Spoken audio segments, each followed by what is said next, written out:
बचाने के लिए ये अपने पैरालाइजिंग और कोशिकाएं नष्ट कर देने वाले जहर का इस्तेमाल करते हैं। और जब सामने सेक्रेटरी बर्ड जैसा बड़ा शिकारी हो तो हमला करना काफी जोखिम भरा हो सकता है और वार करने में समय भी लगता है, खासकर तब जब आपके सामने बड़ा शिकारी हो। इनके स्पेशली मॉडिफाइड दांतों के सामने की तरफ बने छेदों से ये अपना जहर हवा में फेंकते हैं और इनका निशाना होता है शिकार की आंखें। ऐसा करने के लिए ये पूरी रफ्तार से अपने शरीर को आगे की तरफ झटकते हैं। सही निशाना लगने पर शिकार कमजोर पड़ जाता है और अंधा तक हो सकता है और उसके पास भागने के अलावा कोई चारा नहीं बचता। बदकिस्मती से इनका यह पैंतरा हर बार काम नहीं आता, पर इनके पास बचने का एक और तरीका भी है, नौटंकी। कोबरा खुद को ढीला छोड़कर पलटकर अपना मुंह ऊपर की तरफ कर लेता है और मरने का नाटक करता है। इस परफॉर्मेंस के लिए इसे इनाम मिलना तो बनता है और शिकारी इसे मुर्दा समझकर एक जिंदा शिकार की तलाश में वहां से निकल जाता है और ये फिर से जिंदा होकर अपने काम पर लग जाता है।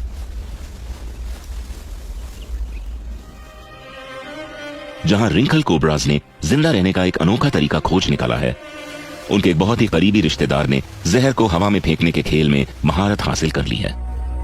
नॉर्थ की तरफ मोजाम्बिक में, जहां का आधे से ज्यादा हिस्सा घने जंगलों से घिरा हुआ है, एक ऐसे शिकारी का घर है जिसका निशाना कभी नहीं चूकता। वो है मोजाम्बिक स्पिटिंग कोबरा।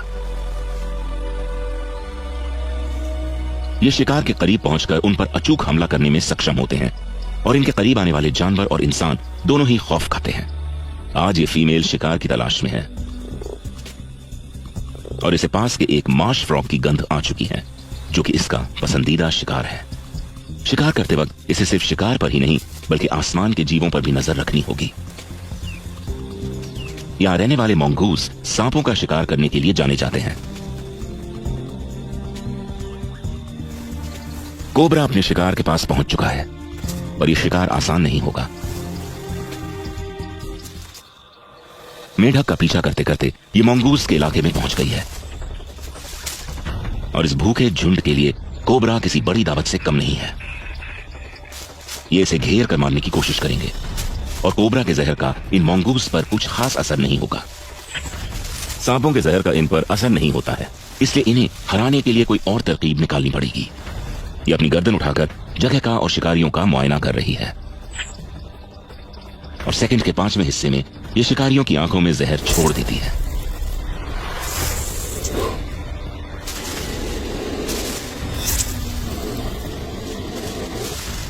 ये अपनी जहरीली ग्रंथियों को पोजीशन करके निशाना साधती है, जिससे इसे अपने शरीर को आगे फेंकने की जरूरत नहीं पड़ती। एक वक्त में 40 बार तक जहर फेंकने वाली ये कोबरा हमले को जारी रखती है और इसका निशाना है इसे परेशान करने वाली शिकारी की आंखें। निशाना लग गया। इसके जहर की बस एक बूंद के मोंगूस की आंखों में जाने से उसे जानलेवा दर्द हो रहा है और आखिरकार मोंगूस उसे अकेला छोड़ देता है और फिर मैदान साफ होते ही वो वापस शिकार पर लग जाती है। खुशकिस्मती से मार्श फ्रॉग ज्यादा दूर तक नहीं पहुंचा है। इसके चिकने स्केल्स इसकी चुपचाप शिकार की तरफ बढ़ने में मदद करते हैं। आखिरी सेकंड तक मेढक को उसकी मौजूदगी का एहसास नहीं होता।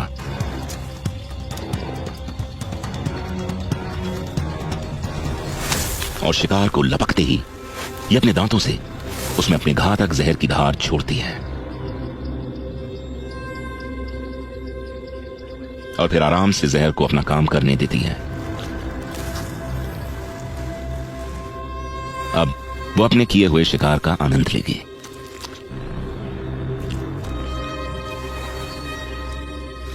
रिसर्चर्स के हिसाब से स्पिटिंग कोबराज ने अपने इस हथियार की इजाद खुद को न ही सिर्फ जानवरों से बल्कि हमारे दूर के पूर्वजों आदि मानवों से भी बचाने के लिए की थी।